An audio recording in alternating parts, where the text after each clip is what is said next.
Assalamualaikum warahmatullahi wabarakatuh. Waalaikumsalam Waalaikumsalam warahmatullahi wabarakatuh. Alhamdulillahirabbil alamin wa bihi nasta'inu ala umuri dunya waddin. Wassalatu wassalamu ala Muhammadin sayyidil mursalin wa ala alihi wa ashabi ajmain. Bapak-bapak dan ibu, keluarga besar Tiga Cahaya Utama yang saya hormati, khususnya Ustadz Bakhtiar Effendi, yang saya senang dalam kesempatan seperti ini saya bisa bertatap muka walaupun ya online.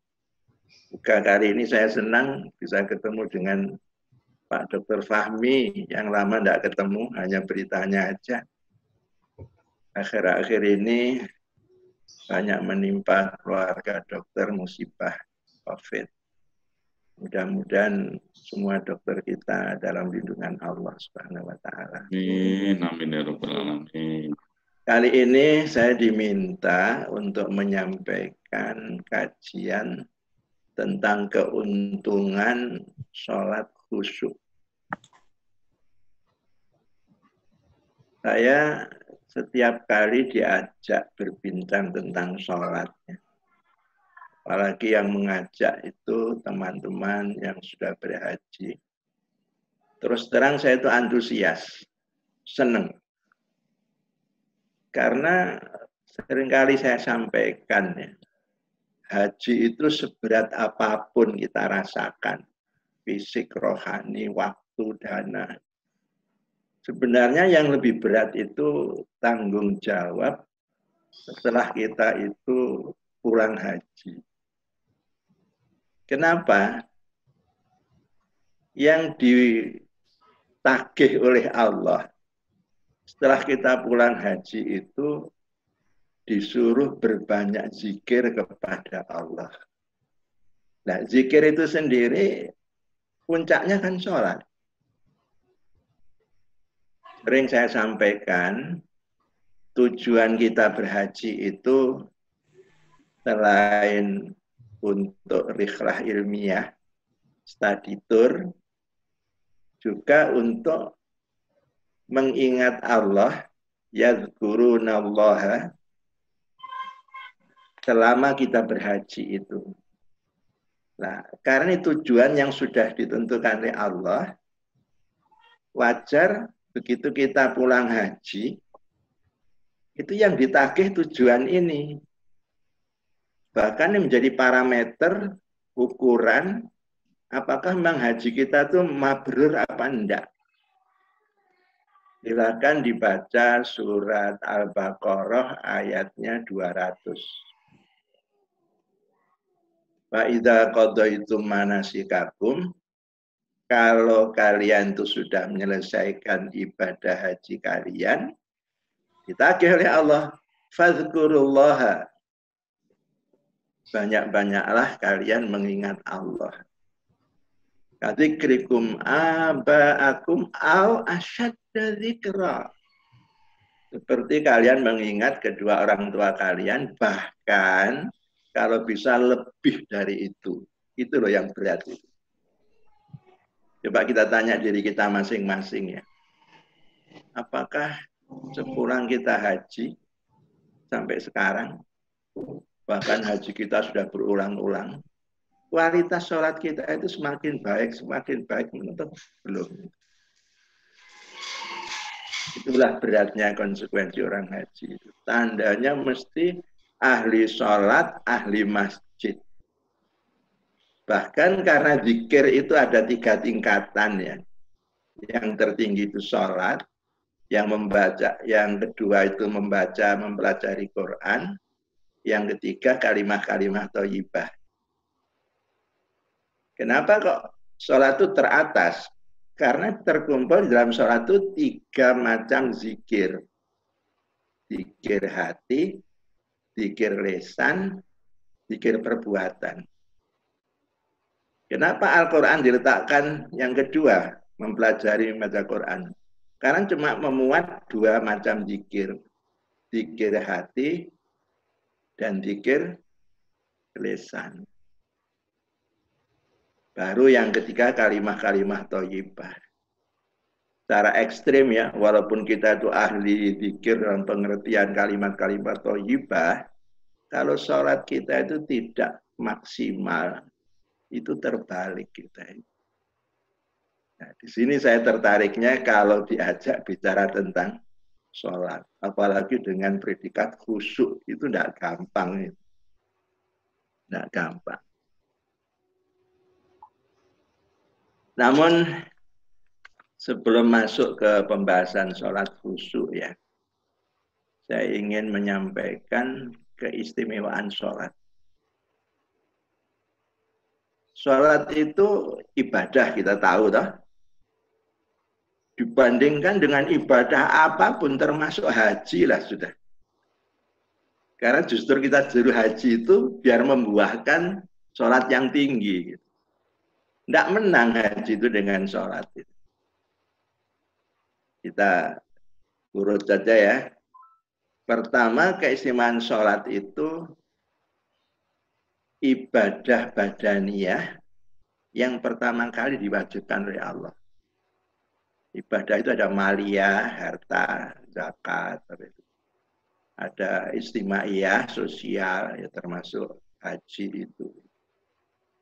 Bahkan yang menarik di hadis riwayat Baihaqi dari Umar bin Khattab, sholat itu disebut tiang agama, imaduddin. Imad itu amud itu, tiang soko utama, soko guru utama itu. Dan saya tertarik ucapan Nabi itu dikatakan imaduddin, bukan imadul Islam. Berarti semua agama itu tiang pokoknya sholat. Sekarang saya tanya, apa ada sholat, boleh disebut dengan sembahyang dalam agama lain, yang tidak ada sholatnya? Pasti ada. Sebutannya yang berbeda, caranya mungkin yang berbeda, tapi ada. Karena ini amud, tiang utama. Kalau ditinggalkan, hancur agama itu. Kalau kokoh, mesti hebat agama seorang itu. Berikutnya, sholat itu ibadah yang paling keras perintahnya. Melebihi perintah untuk ibadah lain. Haji yang sering dikatakan hebat itu ya, itu ada ketentuan manistato'a ilaihi sabila. Kalau punya kemampuan tertinggi itu sehat. Baru kedua, dana. Baru keadaan aman. Baru ketiga, ada kendaraan. 4 ini dikurangi 1 saja sudah tidak wajib haji. Tahun 20 ini kita kan tidak bisa haji. Karena apa? Dinilai oleh pemerintah Saudi nggak aman. Nggak aman bagi yang haji, nggak aman bagi pemerintah setempat yang mengatur haji itu. Sehingga tidak wajib kita itu. Niatnya sudah, persiapannya sudah. Itu yang lalu saya katakan, justru patut kita syukuri. Durung haji tenan, dipahalai itu sama seperti sudah haji. Umpama ditunjukkan pahalanya, kita sudah berniat, sudah berupaya. Oh, kita malah bersyukur itu. Syukurannya bukan syukuran mau berangkat haji. Syukuran gak sido haji. Ini bukan ngada-ngada, itu hadis itu. Sampai Nabi la yunqasu min ujurim syai'an. Tidak dikurangi sedikit pun pahalanya. Yang terhalang haji karena tidak aman ini dengan orang yang haji betulan. Nah, kalau sholat enggak seperti itu. Zakat bagi yang mampu, puasa bagi yang mampu, ya toh? Kalau sholat itu ukurannya ya, orang tidak wajib sholat. Kalau sudah ingatan itu nggak ada. Baru itu. Sudah ya kalau klimaknya majnun, orang gila. Atau orang yang kesadarannya masih waras tapi sudah hilang. Itu nggak wajib. Dimanapun, kapanpun, kita wajib selama ingatan kepada Allah masih. Nggak bisa berdiri. Ya lakukan dengan duduk. Nggak bisa duduk, ya dengan berbaring dong. Kalau berbaring nggak bisa, ya baru disolati. Ya, jadi sholat itu luar biasa keras perintahnya itu. Melebihi perintah yang lain. Nah, kenapa? Sholat itu merupakan amal manusia yang pertama kali dihisab. Dimintai pertanggungjawaban oleh Allah nanti. Semua amalan yang lain itu akan tergantung kepada hasil hisab sholat kita. Itu hadis yang diriwayatkan Turmudi ada, Nasai, Ibnu Majah, Tabrani dan lain-lain itu. Awwalu ma yuhasabu bil abdu yaumal qiyamah as-shalah. Sampai Nabi mengatakan, insyaluhat, kalau perkara sholatnya itu bagus, shaluhat sayur amal, yang lain itu bagus. Infasadat, kalau rusak, fasadat sayur amal, yang lain rusak. Jadi kuncinya hidup ini ya, kalau kita itu ingin dengan mudah ke surga, sholatnya yang maksimal. Yang nanti akan kita kaji gimana sholat yang khusyuk yang dikehendaki oleh Allah. Kita jangan main-main dengan sholat itu. Waktu Nabi akan meninggal, bukan hanya Nabi kita, itu wasiatnya itu sholat. Ada hadis, innaha akhiru wasiati kulli nabiyyin. Kulli nabiyyin. Semua nabi. Itu wasiat akhirnya sholat. Khusus nabi kita itu, kalau kita baca hadisnya yang diriwayatkan Ibnu Jurer dari Ummu Salamah, cukup menyentuh hati kita. Innahu kana yajudu binafsihi wa yakul as-sholah. As-sholat, as-sholat. Pengertiannya Nabi itu sudah dalam keadaan yang sangat payah, dipaksa-paksakan untuk bernasihat. Karena yajudu binafsi sudah mau meninggal itu. Dengan isyarat sahabat disuruh mendekat, beliau itu berkata, as-sholat, as-sholat. Hati-hati sholatmu, hati-hati sholatmu. Kalau saya teruskan hadisnya, wasiat kedua, wa ma malakat aimanukum, dengan suara yang terputus-putus, sudah payah. Hati-hati dengan siapa saja yang di bawah naungan kamu. Kamu guru, hati-hati murid. Kamu dosen, hati-hati mahasiswa. Kamu komandan, hati-hati prajurit. Kamu direktur, hati-hati dengan karyawanmu. Kamu pemerintah, hati-hati dengan rakyatmu. Apa pesannya itu?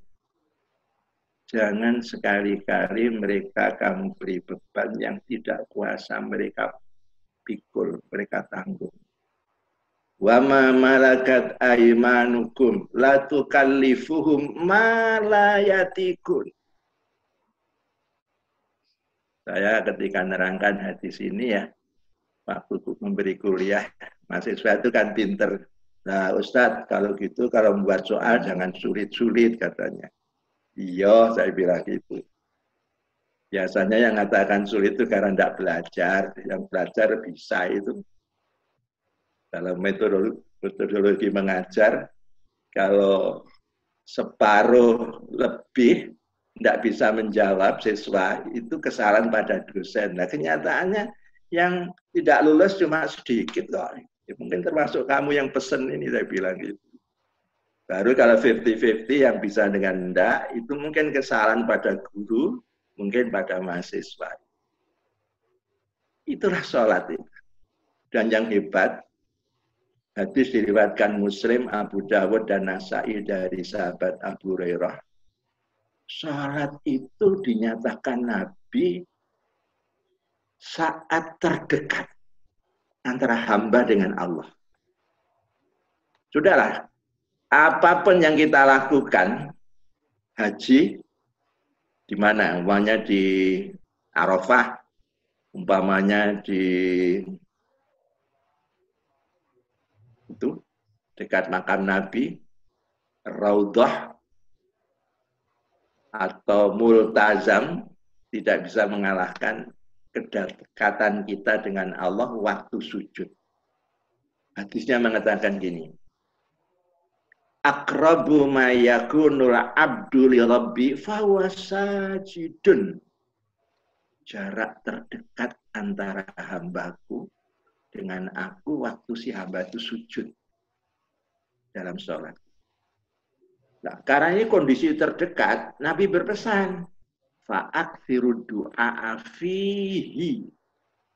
Ayo, perbanyak berdoa dalam sholat itu, dalam sujud itu.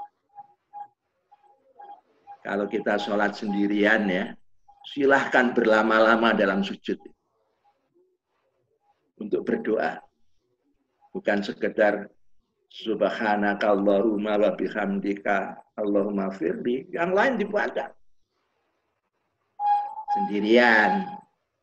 Tapi kalau jadi imam, kita jadi makmum jangan. Imam kesuwen sujudnya, kebetulan makmumnya anak muda, dicek itu Pak.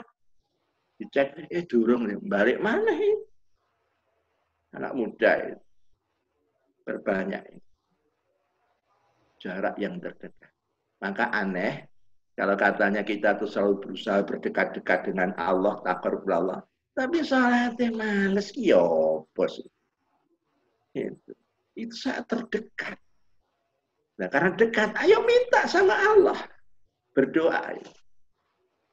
Umumnya kita itu aneh ya. Di luar sholat berdoa panjang-panjang. Waktu sujud terlalu singkat. Terbalik. Kalau saya ditanya, lalu caranya berdoa gimana dalam sujud itu? Kalau kita hafal doa dari Quran, dari hadis, kita cocok, ya sudah langsung dibaca.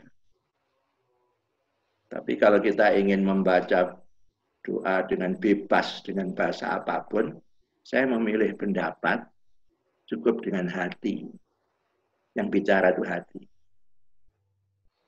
Meskipun saya tahu ada ijtihadnya Abu Hanifah. Imam Abu Hanifah mazhab Hanafi, sujud itu boleh berdoa dengan bahasa apapun bebas. Apa alasan beliau? Perintah Nabi yang mengatakan jika seorang hamba sujud itu posisi yang terdekat kepada Allah, maka perbanyaklah doa di dalamnya. Fa'aksirud du'a fihi. Ini perintah oleh Abu Hanifah dinilai bersifat mutlak. Tidak dibatasi. Silakan dengan bahasa apapun. Ya karena namanya ijtihad, saya tidak bisa menyalahkan. Ijtihad itu benar dipalai dua, salah pun dipalai satu. Tapi saya ingin hati-hati menganjurkan kalau hafal doa itu dari Quran, dari hadis, silahkan dibaca. Tapi kalau ingin bebas dengan hati, dengan bahasa apapun, maksud saya cukup dengan hati saja. Manfaatkan sujud itu berdoa. Berikutnya, terkait dengan minta doa tadi itu, sholat itu media minta tolong kepada Allah yang ditunjuk langsung oleh Allah. Jadi Allah itu bilang, kamu mau minta sama saya lewat sholat. Silakan baca surat Al-Baqarah ayat 45 itu. Wasta'inu bisabri, mintalah tolong kalian. Bisabri itu tabah, ulet, berbuat dulu. Wassalah, baru dengan sholat doa. Jadi doa itu didahului dengan upaya. Cuma diingatkan, wa innaha lakabiratun ilal khashiin. Sesungguhnya sholat itu berat banget. La-nya itu la taukid itu. Bukan la nafi. Lakabiratun itu berat banget. Kecuali alal khashiin, orang yang khusyuk. Kalau sudah tertaut hatinya kepada Allah, ternyata tidak ada yang berat. Nanti kita kaji. Berikutnya, Allah itu banyak memberi kita. Sampai tidak terhitung banyaknya. Nah, imbalan yang ditunggu, diminta Allah itu cuma 2. Syukur kita itu cuma 2 yang diminta. Pertama, sholat. Kedua, berkepedulian sosial. Suratnya apa? Al-Kausar itu loh. Itu kan surat favorit itu. Bendino dipakai. Cuma sayangnya suratnya paling sering dibaca. Aneh. Isinya paling banyak dilanggar. Inna a'tayna kal-kausar. Sungguh aku telah memberi kamu al-kausar. Al-kausar itu apa tuh? Ni'amun kasirah, al-wafirah, al-jazilah, al-syamilah. Pemberian yang banyak banget. Banyak banget. Kalau kamu sadar, 2 yang kuminta. Ke atas, fasoli, tegakkan sholat untuk Tuhanmu, li Rabbi.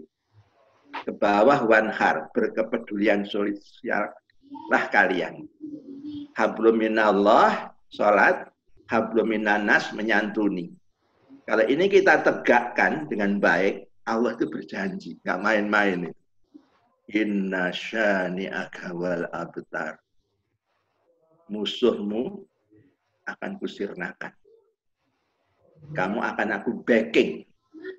Kalau orang sudah di backing Allah, tidak mungkin pernah kalah. Nah, kalau ini pun sholat loh, Pak. Nah, sholatnya apa sudah memenuhi kriteria yang diminta oleh Allah yang nanti akan kita pelajari. Jadi 2 itu. Ke atas sholat, ke bawah itu menyantuni. Wanhar. Mimma razaqnahum yunfikun. Mimma itu mimba dima. Sebagian saja yang kuberikan kepada kamu itu berikan orang lain. Ku backing kamu nanti. Pasti menang. Bersama Allah pasti menang. Bahkan dalam surat Al-Mu'minun, sholat itu dijadikan syarat pertama dan utama untuk mencapai kebahagiaan. Qad aflahal mu'minun. Sungguh telah berbahagia, sukses, beruntung orang yang beriman. Yang bagaimana? Kita ini sudah beriman loh, Pak. Alladzina hum fi sholatihim khashi'un. Yang sholatnya betul-betul dilakukan dengan khusyuk. Oke, itulah paling tidak yang perlu kita ketahui sejauh mana keutamaan kehebatan sholat ini. Kita jangan melalaikan, jangan bermalas-malas dengan sholat.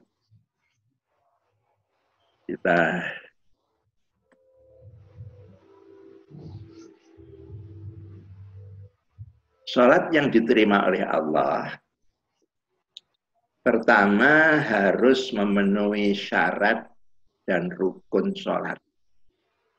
Syaratnya itu apa? Ya, suci dari hadas. Hadas kecil berwudu, hadas besar mandi wajib. Saya tidak memakai istilah mandi besar. Nanti ada mandi kecil apa itu. Kalau saya baca kitab-kitab fikih, apa sih mandi wajib itu? Ifsa'ul ma' ila sa'iril jasad. Menyiramkan air ke seluruh tubuh biniyatin maksusah, dengan niat tertentu. Aku mandi ini mandi wajib menghilangkan hadas besar dan kecil. Dengan niat itu, walaupun tidak diucapkan. Nah, rukun salat kita tahu. Ada takbir, takbir ihram, membaca Al-Fatihah, kemudian membaca tasyahud akhir, nutup dengan salam. Itu fikih ya. Kalau kita penuhi, sholat sudah memenuhi syarat untuk diterima pertama. Nah, kedua ini berat, khudu' dan khusyuk. Khudu' itu pengertiannya sholat yang dilakukan seperti contoh sholatnya Nabi. Shollu kama ra'aitumuni usolli. Karena ibadah khusus itu nggak boleh dilakukan yang tidak seperti contoh Nabi. Kalau haji, Nabi mengatakan, khudhu anni manasikakum. Ambillah, contohlah cara ibadah hajiku untukmu. Maka TCU itu kan cermat banget kalau mengajarkan kaifiyatul haji, caranya haji. Selalu disambung dengan hadis-hadis. Nabi itu begini. Nanti ada orang lain yang tidak begini, ya biaran. Lakum ra'yukum wali ra'yi. Bagimu pendapat kamu, bagiku pendapat. Itu fikih. Nah, orang awam itu kadang-kadang kalau diterangkan harus begini yang benar, itu ada yang protes. Kalau tambahnya itu lah, ben saya, Ustaz. Tidak ada saya-sayanan itu. Sah tidaknya ibadah itu antara lain ada contoh dari Nabi apa enggak. Nah, kalau baik-baik kan saya sering memberikan contoh. Boleh enggak saya mengakhiri sholat itu dengan salam gini, Assalamualaikum waalaikumna warahmatullahi ta'ala wabarakatuh. Ayo siapa berani sholat gitu wes? Keminter itu. Contohnya enggak begitu ya. Assalamualaikum warahmatullahi. Adzan memanggil orang sholat. Ada yang berani menambah hayya 'alas shalah maghrib. Keplak takmir tenan itu. Padahal benar toh memanggil itu. Kalau perlu ditambahi. Wa asyhadu anna sayyidana Muhammadar Rasulullah sallallahu alaihi wasallam. Gak sah adzan. Bukan api-apian. Gak ada contoh. Sebab kalau sampai boleh ditambah dikurangi rusak ibadah itu. Rusak. Bisa muncul berbagai contoh yang tidak benar itu. Oke. Setelah khudu itu ada khusyuk yang nanti akan kita kaji. Khusyuk itu apa? Nah, yang berat, sholat itu akan diterima oleh Allah. Kalau Allah sudah melihat, sholat kita itu membuahkan amal kebaikan. Karena Allah mengatakan dalam surat Al-Ankabut, laba-laba, ayat 45, sholat itu bisa mencegah kejahatan, kemungkaran. Nah, kok kita sholat masih jahat, masih mungkar. Nah, nggak cocok loh. Berarti tujuan nggak tercapai itu. Ya, nilainya menjadi rendah itu. Walaupun akan tidak diterima, paling dia ya lulusnya itu nilainya C. Jangankan A, B aja tidak mencapai. Nah, disinilah perlu kita memperdalam tentang sholat ini. Soal khusyuk itu apa? Khusyuk itu. Saya membaca di bukunya Profesor Dr. Hasbi S.Diki. Mungkin Bapak Ibu banyak yang punya, itu agak tebal itu, pedoman sholat. Dikatakan al-ikhbatu wa tamunul qalbi wal jawarhi lillahi ta'ala. Sholat itu yang disebut khusyuk dilakukan dalam keadaan hati yang tunduk. Al-ikhbat. Wa tamunul qalbi dan tawaduk serta berketenangan hati bersama semua anggota badannya kepada Allah. Wa jawarih, semua anggota badan lillahi ta'ala. Jadi antara hati, gerakan tubuh itu paralel, sinkron, ditujukan memenuhi perintah Allah sholat itu. Kalau arti bahasanya khosya'a itu bisa tunduk, bisa bahkan artinya takut juga bisa. Oke ya. Itu sementara. Ada sebuah hadis yang diriwayatkan Imam Turmudi dan Hakim dari sahabat Abu Hurairah mengatakan gini, lau khosya'a, lau itu sekiranya, seandainya telah khusyuk qalbu hadzal rajuli, hatinya orang ini, jadi hatinya itu khusyuk, tunduk sudah. La khosya'a jawarihu, la itu pasti, tak pendek ya. Pasti khusyuk pula anggota tubuhnya. Kan tubuh itu kita gerakkan sesuai dengan apa yang dikehendaki oleh hati kita. Kalau hati itu sudah khusyuk, anggota tubuh itu mengikuti. Dikendalikan oleh hati. Maka ada hadis innamal a'malu binniyat. Nilai amal perbuatan anggota tubuh ini terletak pada niatnya. Dan niat itu hati kita, suara hati kita, tujuan hati kita. Hukum sholat khusyuk itu gimana? Ya jelas sekarang khusyuk itu inti, rohnya dan maknanya sholat. Ya wajib. Wa qumu lillahi qanitin. Berdirilah untuk sholatmu dengan khusyuk. Qanitin. Ya, karena perintahnya seperti ini ya menjadi wajib. Nah, wajib itu gimana? Kalau ditinggalkan berdosa. Tapi biasanya kita meninggalkan khusyuk itu bukan sengaja. Mana ada orang ingin sholat tidak khusyuk? Ya bisa karena kebiasaan, pengaruh lingkungan, dan sebagainya. Itu yang akan mengurangi nilai sholat kita. Fawailul lil musallin. Surat Al-Ma'un itu. Itu maka, wailun itu celaka, lil itu bagi, musallin orang sholat. Orang sholat kok celaka? Yang alladzina hum an sholatihim sahun. Mereka itu lalai, lupa dari sholatnya. Nah, rakaatnya ngantek lali itu.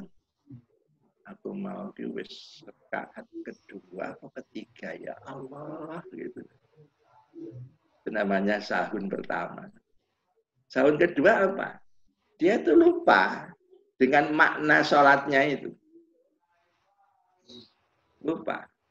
Umpamanya kita menyebut doa iftitah kita inna sholati wa nusuki wa mahyaya wa mamati. Itu kan dengan khusyuk kita, sholatku ya Allah, wa nusuki ibadahku ya Allah, wa mamati bahkan hidup matiku ya Allah, lillah untuk dikau semata. Dia lupa dengan ucapannya ini. Ternyata di luar sholat tidak seperti itu. Saya baru-baru ini membaca syair puisi tulisannya Kiai Haji Mustafa Bisri. Judulnya itu Negeri Amplop. Masya Allah. Itu bukan lillah lagi, sudah li amplop itu. Tidak saya teruskan, itu politik gitu. Mari kita menjadi orang yang lillah itu. Nah, sekarang kalau kita berbicara keuntungan sholat khusyuk, jauh mana sih? Hasilnya kalau kita bisa khusyuk itu. Pertama ya, Allah melalui nabinya menjanjikan dosa kita itu bisa hapus. Bahkan hadisnya kalau kita cermati, sholat saja yang tidak khusyuk seperti yang dikehendaki oleh Allah, itu sudah menghapuskan dosa. Apalagi khusyuk. Hadisnya agak panjang ya, yang diriwayatkan Abu Dawud, kalau saya terjemahkan gini. Allah mewajibkan sholat 5 waktu. Barang siapa berwudu dengan baik, asbabul wudu ya, sholatnya tepat waktu, sempurna, rukuk dan sujudnya, tidak istilah Nabi kanaktil hurab sujudnya seperti gagak nodol itu. Serta khusyuk, Allah itu berjanji untuk mengampuninya. Kalau sudah Allah berjanji, masa tidak akan dipenuhi? Innallaha la yukhliful mi'ad. Allah tidak pernah ngemplang janji.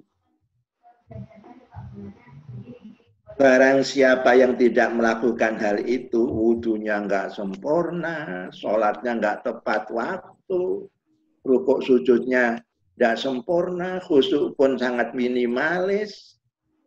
Apa kata Nabi? Allah tidak berjanji apapun.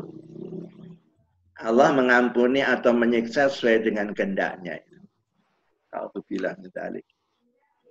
Jadi yakinilah sholat itu bisa menghapus dosa kita. Semakin banyak sholat, dosa kita itu terhapus. Tanpa kita minta, otomatis. Kan dulu saya terangkan menghapus dosa itu ada 3 cara. Istighfar, obat, buat amal kebajikan. Itba'us sayyi'ah bil hasanah. Ikuti dosa-dosa itu dengan kebajikan. Hadisnya wa'ad bi'is sayyi'atal hasanata tamhuha. Dosa-dosa itu iringi dengan kebajikan, pasti menghapus. Tamhuha. Apalagi kebajikannya itu berupa sholat. Yang paling utama menurut Allah itu hapus itu. Hapus. Maka saya dalam berbagai kesempatan pengajian majlis taklim ya, saya itu sering mengatakan gini, kalau saya baca kehidupan Nabi kita Muhammad SAW, ya, saya baca secara makro dari aspek ibadahnya, saya itu berani menyatakan ibadah Nabi kita itu yang paling maksimal itu sholatnya. Tapi saya tidak mengatakan yang lain tidak maksimal, nanti salah paham itu. Itu saja saya dimintai oleh para jamaah bukti. Ustaz, kok berani mengatakan gitu, itu buktinya apa? Oke. Coba buka Quran surat Al-Fatah, kemenangan. Ayat terakhir itu berapa? 29. Muhammadur Rasulullah, Muhammad pesuruh Allah itu. Walladzina ma'ahu, dan orang-orang bersamanya, termasuk kita umatnya. Saya penggal hadis ayatnya panjang. Tarahum ruk'an sujada. Muhammad dan pengikutnya itu kamu saksikan suka rukuk dan sujud. Untuk apa? Yabtaghuna fadlan minallah wa ridwana.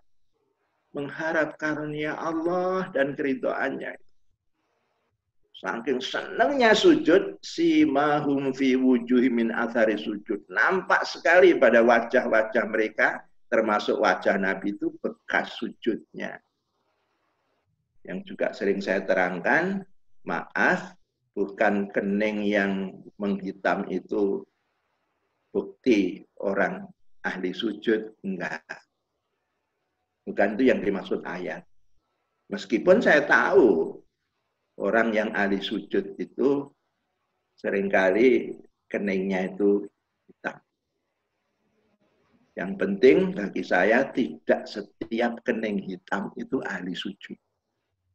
Tatap raket ya ireng, tatap lawan ya ireng. Bukan itu.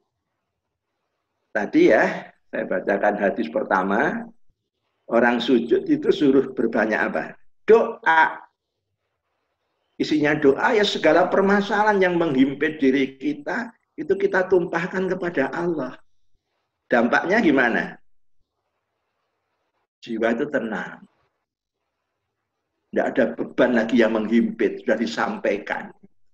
Sudah curhat kepada Tuhan. Nah, karena jiwa ini menjadi tenang, damai, tidak tertindih permasalahan-permasalahan yang berat, akan membias ke wajah. Makanya ayatnya simahum fi wujuhihim. Wujuh itu jamak taksir min wajhun. Wajhun, wajhani, wujuh. Kamu lihat wajah mereka ini. Bekas sujudnya. Nah, kalau ini kening ini bahasa Arabnya apa? Jabhatun. Bukan wajhun. Jabhat. Dari wong Jawa al-batu'u itu. Jadi di wajah ini tampak bekas sujud itu. Bukan di sini. Kening itu termasuk wajah. Bagian dari wajah. Nah, apa? Ceria. Bahasa Arabnya bahasa satu wajh. Smiling face. Tidak abusul wajh yang muram wajahnya itu. Enggak. Nah sekarang saya tanya. Kalau kita sudah sering sholat, senang sholat. wajah kita itu ceria apa enggak? Nah, katanya ahli sholat wajahnya itu abusul wajh, muram gitu. Seharusnya ceria, wajah ceria. Ini bukti hati kita itu sedang berbunga-bunga, tidak ada beban. Kalau wajah yang abusul wajh, muram, itu bukti hatinya itu sedang berdaun-daun. Kebalikan dari berbunga, bunga kemeresek. Oke, kita tidak berpanjang-panjang dulu situ, kita teruskan ya. Yang kedua apa? Semakin khusyuk, pahala balasan Allah yang kita terima itu semakin besar. Nah sebaliknya kurang khusyuk ya sedikit. Ini ada hadis yang diriwayatkan Abu Dawud, agak panjang saya terjemahkan. Sungguh ketika seseorang selesai sholat, maka tidaklah ditulis pahala untuknya kecuali hanya setengahnya, sepertiganya, seperempatnya, seperlimanya, seperenamnya. Bahkan Nabi berkata hanya sepersepuluhnya. Kenapa beda-beda ini? Tergantung kualitas khusyuknya. Nanti akan kita kaji yang betul-betul khusyuk itu kriterianya gimana, yang setengah khusyuk itu gimana, yang tidak khusyuk itu gimana. Nanti kita kaji itu.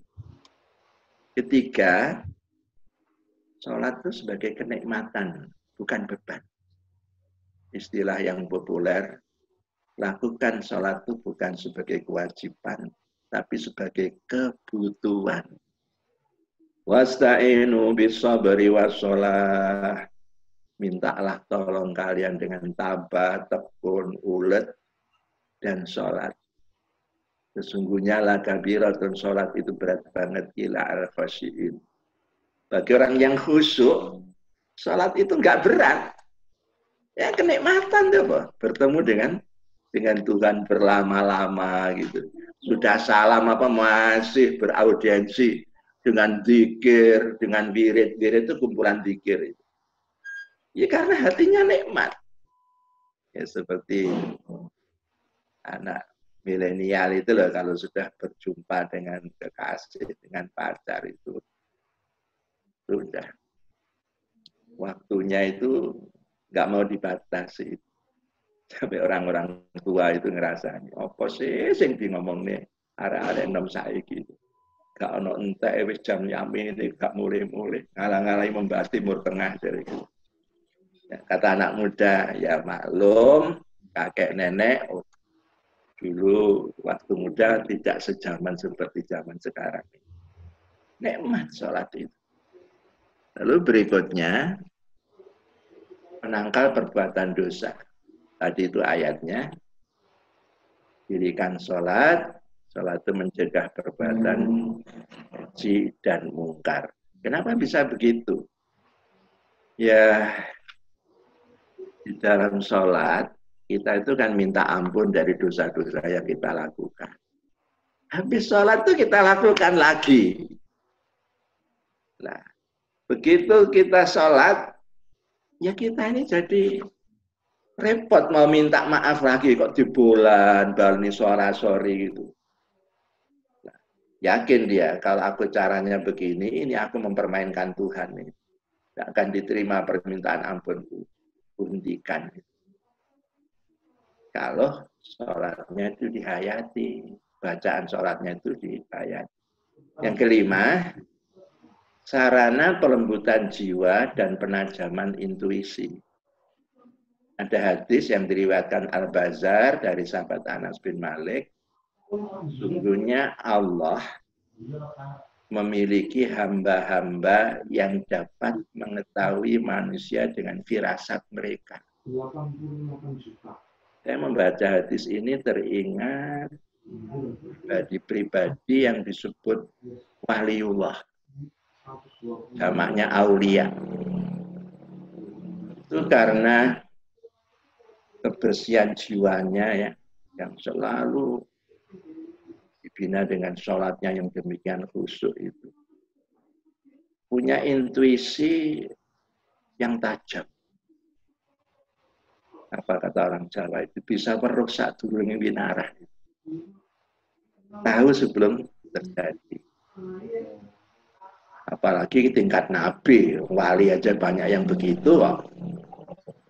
Ingat kisah Nabi Khidir yang menaklukkan Nabi Musa itu. Sampai Nabi Musa itu dinyatakan murid tidak lulus karena tidak mampu memenuhi syarat. Selalu bertanya yang dilakukan oleh sang guru, pada syaratnya tidak boleh tanya. Karena Nabi Khidir itu diberi ilmu dalam Quran itu. Ilmu laduni. Aslinya min ladunillah. Artinya min hadratillah. Ilmu yang langsung dari Allah, maaf, tanpa melalui proses belajar mengajar. Ini kalau saya sampaikan di lembaga akademi, dimanapun akan ditertawakan. Tidak ada ilmu yang bisa dicapai tanpa melalui proses belajar mengajar. Tidak bisa. Ada. Mendekatkan diri kepada Allah. Saya bacakan hadis qudsi ya. Ini janji Allah. Idza taqarraba abdi ilayya shibran taqarrabtu ilahi zira'. Kalau hambaku itu mampu mendekat kepadaku sejengkal saja, aku akan mendekat kepadanya satu hasta. Wa idza taqarraba abdi ilayya zira'an taqarrabtu ilaihi ba'an. Kalau hambaku mampu mendekat satu zira' ini hasta, aku akan mendekat satu depak. Bahkan idza atani ilayya abdi yamshi ataitu harwalatan. Kalau hambaku itu mampu dengan berjalan gontai saja mendekat kepadaku, aku pasti berlari menyongsongnya itu. Ini janji Allah. Nah, para nabi, para aulia itu mampu mendekat. Tidak cuma sejengkal. Sudah sedepak. Luar biasa. Jadi punya intuisi yang kuat sekali. Dari mana itu? Allah yang beri. Ya, kelima, sarana pelembutan jiwa dan penajaman isi. Sudah kita kaji, kita teruskan. Yang keenam, terkabulnya doa. Semakin khusyuk sholat seseorang, semakin yakin dan optimis akan doa-doanya, itu akan dikabulkan. Nggak percaya? Baca Al-Baqarah 186. Ini ayat ya, saya perhatikan. Disisipkan Allah pada ayat-ayat puasa Ramadan. Mulai 183 itu bicara soal puasa, berakhir 187. Loh anehnya disisipkan ayat 186 itu tidak berbicara puasa. Saya pikir ngapain ya? Ini kan masalah doa ini. Maksud Allah, salah satu waktu yang baik untuk berdoa itu waktu kita berpuasa. Jadi manfaatkan dalam Ramadan itu berbanyak puasa. Bahkan bukan Ramadan saja, di luar Ramadan kalau sedang puasa itu berbanyak doa. Oh ya, saya ingatkan nanti hari Sabtu ya, itu kan tanggal 10 Muharram. Kita disunahkan berpuasa. Bahkan di dalam fikih sunnah Said Sabiq itu saya baca ada 3 cara. Cara pertama tanggal 9, tanggal 10, tanggal 11 dipuasai. Puasa apa? Ya puasa Muharram itu. Cara kedua tanggal 9 dan 10 saja. 9 itu Tasu'ah, dia kata Tis'ah, 10 itu Asyura. Cara ketiga hanya tanggal 10 saja. Masing-masing punya dasar. Saya memilih 9, 10 kalau bisa. Kalau enggak, jangan ditinggalkan 10-nya. Sebab Nabi mengatakan, insya Allah tahun depan saya akan memulai puasa Muharram itu mulai tanggal 9. Akhirnya Nabi meninggal dunia. Nggak sempat. Berarti seumur hidup baru 1 kali. Tanggal 10. Motivasinya apa? Biar berbeda dengan cara yang dilakukan orang Yahudi. Mari kita nanti berpuasa Jumat dan Sabtu kalau bisa. Kalau enggak, Sabtu saja. Manfaatnya antara lain yukaffiru sanatal madiyah. Puasa 1 hari Asyura itu bisa menghapus dosa setahun kita yang berlalu. Tentunya doa-doa kecil, dosa-dosa kecil yang gede gak iso, korupsi berarti ra iso. Kecil-kecil. Oke. Jadi doa itu akan dikabulkan oleh Allah, banyak ditentukan oleh kehusukan sholat kita yang kita panjatkan. Waktu sholat itu doa-doa kita itu. Saya baca ayatnya ya. Wa idza sa'alaka ibadi, jika hamba-hambaku bertanya sama kamu Muhammad, K-nya itu Muhammad, Ani tentang aku, Kak ini qarib, aku ini dekat dengan hambaku itu. Nah, karena dekat, ujibu saya akan memenuhi dakwat dai, seruan doa hambaku idza da'ani kalau mereka itu berdoa kepadaku. Janji Allah itu. Aku dekat kok. Makanya jangan berdoa keras-keras. Udu'u rabbakum tadarruan wa khufyah itu loh. Serulah Tuhanmu itu dengan tadoruk, rendah hati, low profile, mutawadhi, dan khufyah, suara samar. Termasuk amin ya. Amin. Jangan keras-keras, amin, ngono bareng bocah-bocah. Nah, cuma ini jangan lupa, fal yastajiburi, syarat pertama penuhi dulu yang ku minta. Yang kedua, wal yu'minu bi, iman dulu kepadaku. La'allahum yarsudun, semoga mereka dapat petunjuk. Kalau saya baca tafsir ya, dipermasalahkan ini.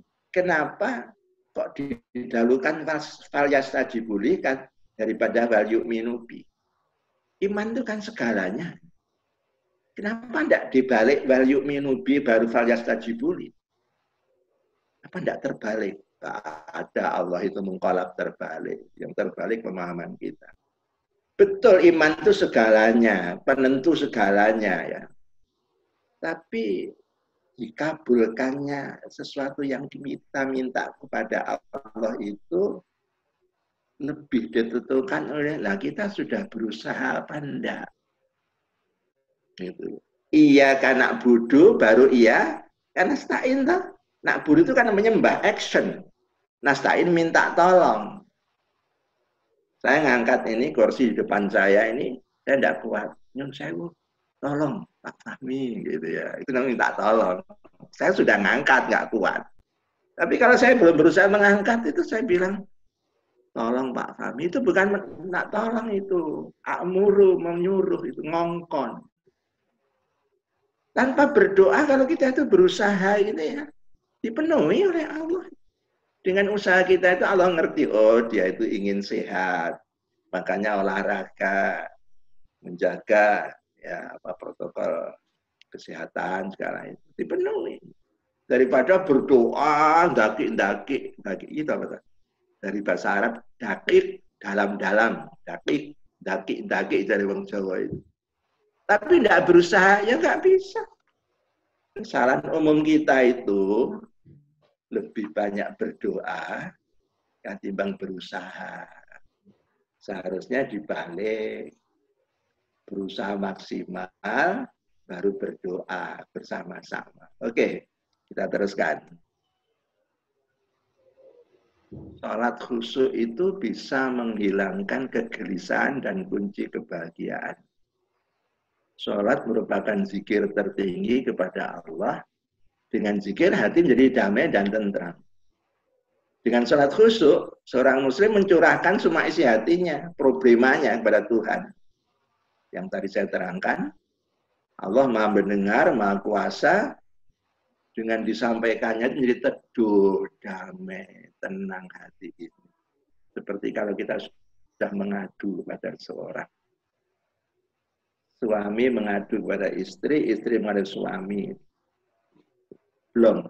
Meskipun masalahnya itu belum selesai.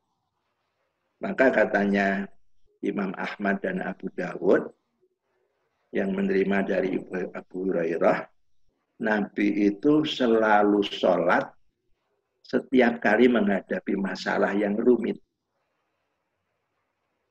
Lalu menghadapi masalah yang rumit. Ketika dulu pertama kali bulan Maret ya, kita ribut-ribut dengan COVID-19. Itu kan sepertinya masjid itu sementara kita jauhi, kita tutup. Dalam hati kecil saya ya, itu berkata, justru seharusnya dalam situasi menghadapi permasalahan yang berat, masjid itu kita dekati. Caranya di mana? Karena bahayanya itu berupa virus yang luar biasa. Bahayanya, kita tegakkan protokol kesehatan. Wajib. Harus. Itu upaya akal, rasio. Tapi protokol syar'inya tegakkan. Ya ke masjid dong. Di sana masuk masjid harus melalui ruangan yang mensterilkan. Kemudian physical distancing. Karena virus itu bisa terbang di udara ini, ya harus pakai masker. Karena yang biasa menjamah ke muka itu bisa masuk hidung, mulut itu, tangan, dicuci. Itu wajib. Itu yang disebut falyastajibuli, yang termasuk hukum alam sunnatullah. Walan tajidali sunnatillahi tabdila. Jangan, kamu tidak akan menjumpai ya, walan tajidah, sunnahku itu berubah. Nature of law. Apa? Yaitu yang ditangkal dengan protokol kesehatan. Tapi protokol syar'i saya jangan ditinggalkan. Dikerjakan bersama-sama. Mau berangkat, takut, berdoa syar'inya. Apakah bismillahirrahmanirrahim ala Allah? Apa bismillahilladzi la yadurru ma'asmi syai'un fil ardi wala fis sama wa huwas samiul alim. Itu kan doa menangkal musibah. Saya kalau ketemu teman dokter itu saya sampaikan, sudah ngamalkan ini Pak. Ini doa yang ampuh menangkal musibah. Bismillahilladzi la yadurru ma'asmihi syai'un fil ardi wala fis sama wa huwas samiul alim. Dengan nama Allah tidak bisa mencelakai diriku sesuatu apapun yang di bumi, fil ardi, di langit. Allah itu maha kuasa dan maha mengetahui sesuatu. Kita merapat diri ke Allah. Harusnya begitu. Protokol kesehatan ya, protokol syar'i itu iya. Jangan dijauhi. Masih ingat peristiwa musibah-musibah yang tiba-tiba. Biasanya semua hancur, yang tidak hancur itu kan masjid. Ambil ibarat pelajaran dari situ, rumah Allah. Nah, kita merapat ke sana. Cuma bagaimana cara menangkal virusnya itu diikutkan protokol kesehatannya. Kita tidak sembrono, tidak. Kita gabungkan keduanya. Oke. Alladzina amanu wa tatma'innu qulubuhum bi dzikrillah. Ala, ketahuilah, bi dzikrillah tatma'innul qulub. Dengan berzikir ingat Allah itu bisa menenteramkan hati. Kalau Allah mengatakan, ketahuilah dengan zikir ingat Allah menenteramkan hati, ingatnya itu bukan cuma Allah saja. Kekuasaannya, kehebatannya itu kita. Kita banyak dosa. Ingat Allah. Allah itu maha pengampun. Nah, semangat tak? Kita butuh pertolongan, bingung. Ini yang benar, yang mana itu. Allah maha tahu. Kita istikharah. Kita mau berangkat haji perjalanan jauh, lama. Ada musibah banda, kita sholat sunat safar. Itu. Kita teruskan.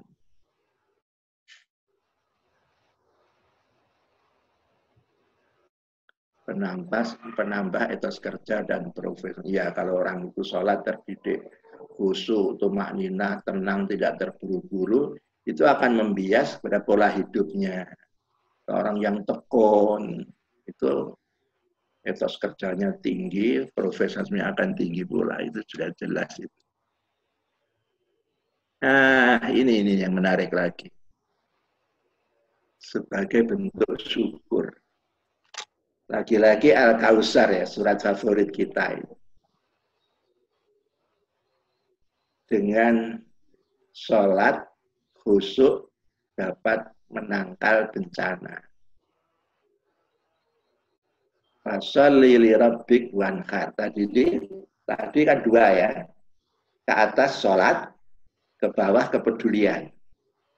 Kalau hablum minallah, hablum minanas sudah kita tegakkan bersama, inna syani'aka, inna aduwaka, musuhmu, wal abtar akan kusirnakan itu.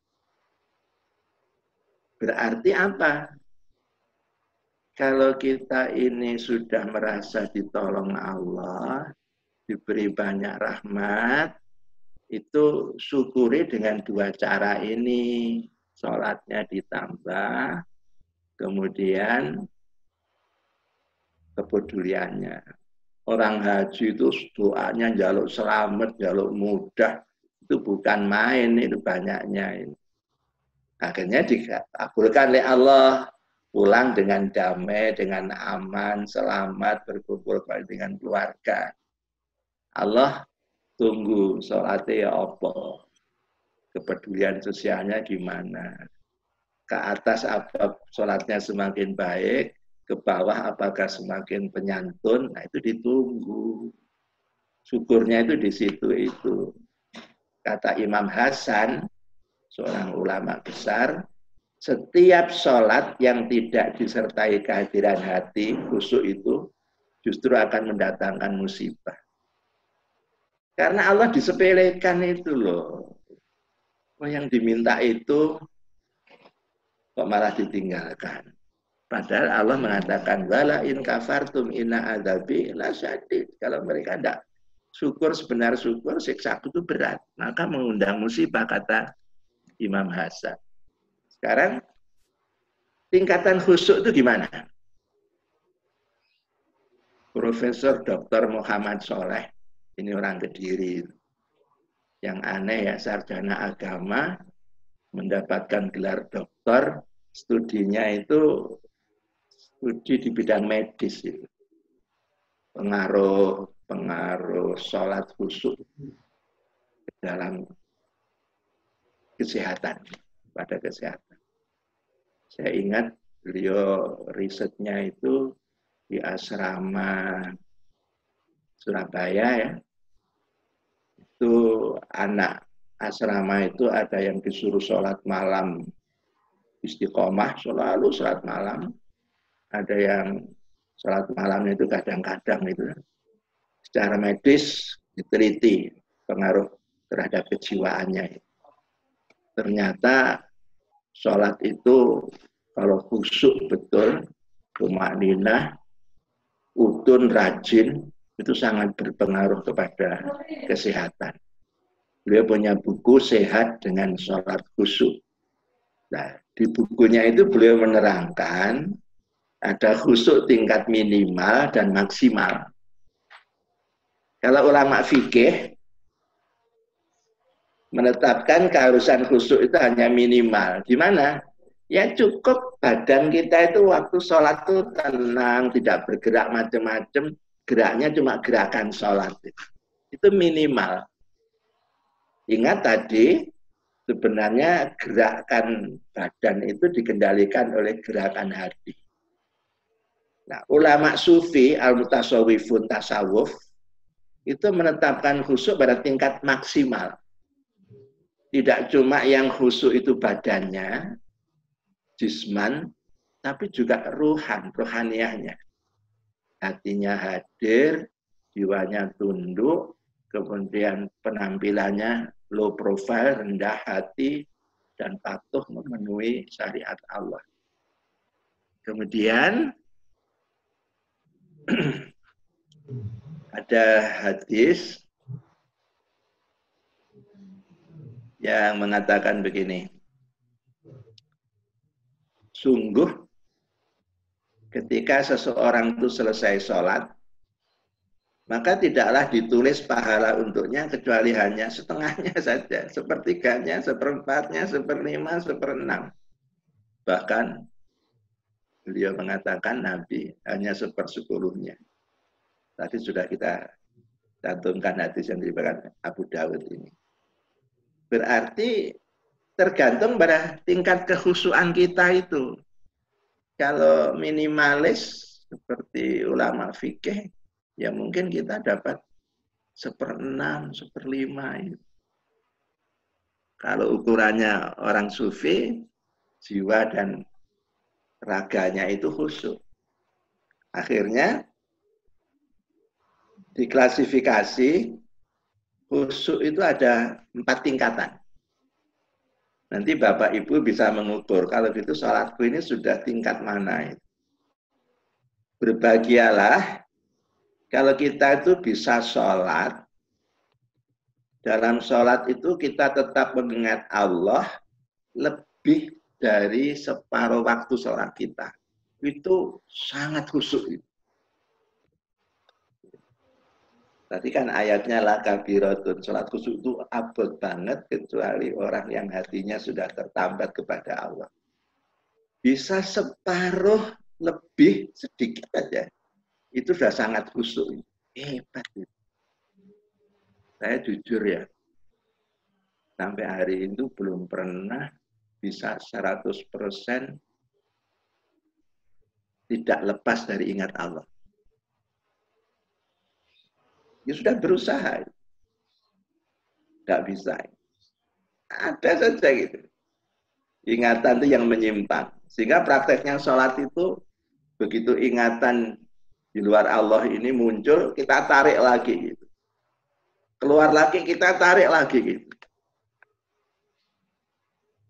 Cuma, jangan sampai kita ini kalau cukup khusyuk masih lumayan. Kalau sudah kurang khusyuk, ini bermasalah. Kurang ya. Apalagi tidak khusyuk. Kapan disebut cukup khusyuk? Kalau sholat kita itu bisa kita kerjakan dengan mengingat Allah itu kurang dari separuh sholat. Sudah cukup itu. Kurang dari separuh. Kurangnya juga kakek. Nah, kalau kategori kurang khusyuk, itu sholat yang dikerjakan dengan mengingat Allah kurang dari 1/4 sholatnya. Ini jangan sampai. Jangan sampai. Nanti saya akan mencoba memberi, katakan resep, petunjuk bagaimana kita khusyuk. Nah, yang mengkhawatirkan yang keempat, tingkat tidak khusyuk. Sholat yang dikerjakan tanpa mengingat Allah sama sekali. Sholat yang hanya dikerjakan cara lisan dan gerakan tanpa kehadiran hati. Naudzubillah min dzalik. Ya paling enggak itu sudah nomor 2 itu sudah lumayan. Tapi kita ingin lebih di tingkatan sangat khusyuk. Selanjutnya, tanda-tanda lahiriah khusyuk itu bagaimana? Ini ayatnya kok kecil banget ya. Kalau saya baca terjemahnya Az-Zumar ini 23, Allah telah menurunkan perkataan yang paling baik, yaitu Al-Quran yang serupa. Serupa itu mutu ayat-ayatnya itu. Lagi berulang-ulang. Di surat ini sudah disebutkan, di surat lain itu diulang lagi. Gemetar karenanya kulit orang yang takut kepada Tuhannya. Kemudian menjadi tenang kulit dan hati mereka di waktu mengingat Allah. Nah, karena sholat khusyuk itu mengingat Allah, maksud ayat ini seharusnya berdampak menghasilkan juga orang itu menjadi khusyuk semuanya. Hatinya sudah khusyuk, bahkan gemetar karenanya kulit orang yang takut kepada Tuhan, lalu menjadi tenang kulit dan hati mereka di waktu mengingat Allah. Jadi kita melihat orang sholat itu dari gerakannya, gitu. Pandangannya mata itu ke tempat sujud, gitu. Itu sebagian tanda-tanda orang itu sudah khusyuk. Ayat ini tadi menunjukkan bahwa khusyuk batiniyah akan mempengaruhi khusyuk lahiriah. Pesolat yang khusyuk, hati dan jiwanya tenang dalam melaksanakan sholat dan perlahan-lahan dalam membaca Al-Quran dan doa. Enggak tergesa-gesa. Bismillahirrahmanirrahim. Alhamdulillahirrabbilalamin. Kita kalau makmum ya, kemudian imamnya begitu itu enak gitu. Daripada yang bercepat-cepat. Nah, bacaan seperti ini, penampilan seperti ini akan berpengaruh pula kepada anggota badan. Berpindah dari satu gerakan sholat ke gerakan berikutnya dengan tenang, tumakninah. Suaranya pun terpengaruh oleh suara batiniahnya. Sahdu. Tidak meloncat-loncat, tidak bercepat-cepat gitu. Itu yang dikehendaki oleh Allah melalui ayatnya tadi itu. Saya teruskan, ini tadi hampir sama. Na'udzubillah min dzalik ya. Kita ini kalau sholat itu malas, itu pertanda kita ini masih memiliki sifat nifak, kemunafikan. Suratnya An-Nisa 142. Innal munafikin, sesungguhnya orang-orang munafik itu yukhadi'una Allah, menipu Allah. Wa huwa khadi'un. Allah juga menipu mereka, dibalas itu. Wa idza qamu, cirinya orang munafik itu. Kalau mereka itu menegakkan sholat, ila sholat, kamu tuh salah, males-males. Yura'unan nas, ingin dilihat orang lain. Wala yazkurunallah ila qalila. Ingatnya Allah itu sedikit sekali. Kalau ingatnya itu dalam bentuk sholat, cepat. Surat pendek-pendek. Sujud itu harusnya sempurnanya 3 kali dibaca, cuma sekali saja. Sekali kan sah. Itu ada tanda-tanda kemunafikan. Katanya Allah segalanya, katanya hidupku, matiku, ibadahku untukmu. Mana kenyataannya? Hati-hati. Biar ini mengatakan yang hebat-hebat, Allah lihat perbuatan. Allah. Tapi sholat pun bercepat-cepat ingin pergi, tidak ingin berlama-lama dengan Allah. Bukan itu yang dikehendaki oleh Allah. Itu munafik. Oke. Sama dengan yang kita terangkan tadi ya. Ini masih orang munafik. Nah, sekarang yang penting bagaimana kita mencapai khusyuk dalam sholat. Caranya apa? Bisa separuh waktu sholat kita itu tidak terpengaruh apapun. Minimal yang disebut dengan sholat yang hebat tadi. Pertama, lakukan sholat itu pada waktu yang tetap. Tidak berubah-ubah. Ketentuannya, waktu yang baik itu yang dekat dengan awal waktu. As-sholatu ala waktiha. Tapi kondisi seorang itu tidak sama satu dengan yang lain. Pilih. Yang tepat itu zuhur jam berapa? Dengan catatan lebih dekat awal itu lebih baik. Dan memilih jangan terlalu jauh dengan awal waktu. Setelah ketemu ini yang cocok bagi saya, seorang polisi, bagi saya seorang karyawan kantor tertentu.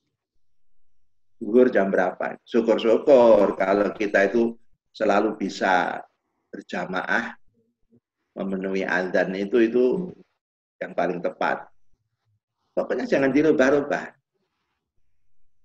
Saya ingat ucapan Ibnu Khaldun itu. Kalau tidak salah dalam kitabnya Al-Muqaddamah yang terkenal di Eropa, Prolegomena. Al-Insan Ibnu Awaqibi. Sebenarnya manusia itu anak dari kebiasaannya. Lalu saya baca psikologi, ilmu jiwa itu ya. Sifat kebiasaan, membiasakan diri, itu memang awal mulanya berat. Memerlukan waktu panjang. Tapi kalau sudah terbiasa, terbalik. Tidak memerlukan waktu panjang dan berat ditinggalkan. Abad. Orang sholat malam gitu ya. Itu awal mulanya ya berat. Kalau sudah terbiasa, menjadi ringan. Dan eman menyesal kalau tidak menegakkannya. Tadarus Quran sama, sedekah sama. Kuncinya itu pembiasaan. Makanya Dr. Ahmad Amin, ulama Mesir dalam kitabnya Al-Akhlaq, itu dengan sederhana mengatakan, ya akhlak, akhlak budi pekerti, kepribadian itu sebenarnya apa? Al-akhlaqu hiya adatul iradah. Yang disebut akhlak, budi pekerti, apalagi tata kesopanan, etika, itu kehendak-kehendak yang dibiasakan. Jadi membentuk kepribadian itu pembiasaan. Kalau sudah terbiasa ringan. Contoh konkret, saya dulu Maret itu memakai masker, wah batin temen. Aduh, sekarang terbiasa sudah, keluar itu mesti bawa masker. Tanpa ingat nanti akan didenda, akan dihukum, enggak. Yang ingat itu, ini bermanfaat untuk diri saya. Itu. Jadi ringan. Jadi pembiasaan. Nah, kalau sudah waktu dibiasakan, kedua apa? Tempat yang kita pakai sholat itu jangan dirubah-rubah. Karena apa? Menurut psikologi ya, setiap tempat baru yang kita datang itu akan menyita perhatian kita, hilang cuma-cuma. Bapak Ibu tidak biasa di ruangan ini, yang sekarang Bapak Ibu ada ya. Itu datang tuh semua dilihat gitu. Perhatikan. Kalau sudah terbiasa, nggak menarik. Apa? Ngantuk malah ini. Itu. Saya sebagai guru dosen itu sudah hafal. Pertama kuliah itu semua itu memperhatikan. Oh kita jenenge Pak Manan itu. Kalau sudah tiap hari ketemu itu ya sudah nggak menarik wajah saya. Biar saya beraksen ya ada yang ngantuk. Ya. Contoh konkret nang sholat gini. Saya pernah sholat di sebuah masjid. Saya tidak bawa sajadah. Samping saya toleran. Sajadahnya itu dihamparkan separuh ke saya, separuh dia. Kan biasanya gitu. Cuma sayangnya setelah saya Allahu Akbar itu, saya melihat, waduh kok kena bagian sikil awake. Ireng. Aduh. Sia, sing bagian batu tiba dewe. Begitu mulai rukuk, mulai tercium, mulai tenan. Mulai sujud, nah iso ditutup. Iki pirang semester, gak diubah. Gitu. Terus gak khusuk saya itu. Jangankan saya Nabi ya, pernah sholat, di depannya itu ada korden baru. Bu Aisyah yang masang, hadiah dari seorang. Langsung Nabi berkata, tanggalkan, irid ani, fa'inau yuriduni fis sholat. Karena itu mengganggu saya dalam sholat saya. Nabi itu bisa terpengaruh. Juga saya pernah diundang oleh Pertamina itu. Tempo dulu ya, masih sering keluar Jawa, keluar negeri, ceramah itu. Di Balikpapan itu, masjid apa, Istiqomah. Waktu di Gestos itu, saya diberi sajadah tuh halus banget itu. Loh gitu itu khusuk saya terganggu itu. Ini kira gane piro ya. Untung kaki saya tidak gosok-gosok halusnya kayak gini. Jadi, upayakan yang tetap. Saya sering marah kepada mahasiswa, yang tidak punya sajadah. Saya bilang, sajadah itu nggak wajib, Mas. Tapi kalau kamu di kos-kosan nggak punya sajadah, tiap sholat memakai alas koran, apa ya iso khusyuk? Waktu rukuk yang dibaca apa itu? Lowongan kerja, wes bingung, wes. Kalau sudah tempat tetap, waktu tetap, jangan lupa yang ketiga, perlengkapan alat sholat itu yang sempurna. Saya tahu songkok ini tidak wajib, sajadah tidak wajib, tapi kita pakai songkok, kita pakai sajadah itu berbeda. Sampai Allah tuh mengatakan apa? Kalau kamu akan sholat, ambillah pakaianmu yang terbaik. Itu perintah Allah itu. Disupri wangi itu. Nabi suka dengan minyak wangi itu. Warna putih melambangkan kesucian itu. Itu mempengaruhi kita. Bapak Ibu itu kalau sepatunya baru disemir. Apa digolei? Lain tuh jalannya dengan yang lama tidak disemir itu. Pakaiannya baru itu duduk apa itu kelihatan, hati-hati. Ya seperti itu. Nah yang keempat, lingkungan kondusif mendukung. TV matikan, tape matikan, matikan. Kelima, ini yang paling menentukan. Memahami arti bacaan sholat. Kalau ini saya terangkan dalam pengajian-pengajian. Nah, kalau Ustadz paham bahasa Arab, nggak apa-apa. Kami yang nggak paham ini. Ini loh, sebenarnya kalau kita tidak paham bahasa Arab, nggak bisa kita memahami bacaan sholat itu. Caranya, yang wajib dibaca itu apa? Kan Fatihah. Yang kedua apa? Tasyahud akhir, tahiyat akhir. Ya paling-paling ditambahi salam. Takbiratul ihram. Nah, Fatihah itu kan 2 ayat. Apa enggak bisa sehari kita itu menghafal Alhamdulillahi Rabbil Alamin. Alhamdulillah segala puji, lillah milik Allah, Rabbin Tuhan pencipta pemelihara, alamin semesta alam. Bisa. Ayat kedua 1 hari, ayat ketiga seminggu selesai. Nah, tapi kita tidak mau berusaha. Nanti tasyahudnya ya seminggu. Sudah bisa yang wajib. Surat-surat pendek, ya inna atoina kulhu itu seminggu selesai. Bisa. Memang kalau bisa bahasa Arab itu ada kenikmatan tertentu itu. Saya kalau sholat di Masjidil Haram biasanya atau Masjid Nabawi, imamnya itu suka membaca ayat-ayat yang ada kaitannya hari itu dengan haji. Besok akan wukuf, apa itu dibacakan enak seperti dituturi gitu. Suaranya enak gitu. Tapi saya nggak paham, ngeresuloh kayak ngomong seharusnya kita belajar bahasa Arab. Tapi kalau enggak ya tadi itu caranya gitu. Terakhir ingin khusyuk, jangan lupa berdoa.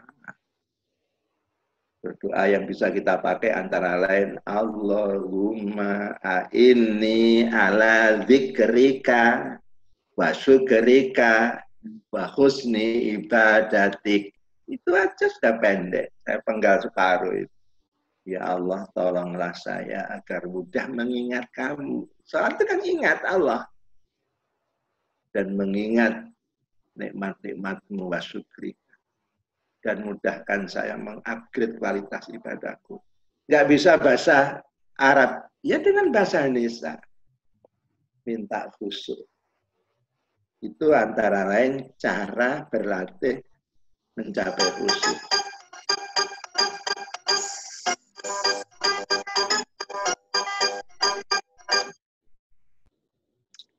Baiklah Bapak Ibu sekalian, hampir 1,5 jam ya.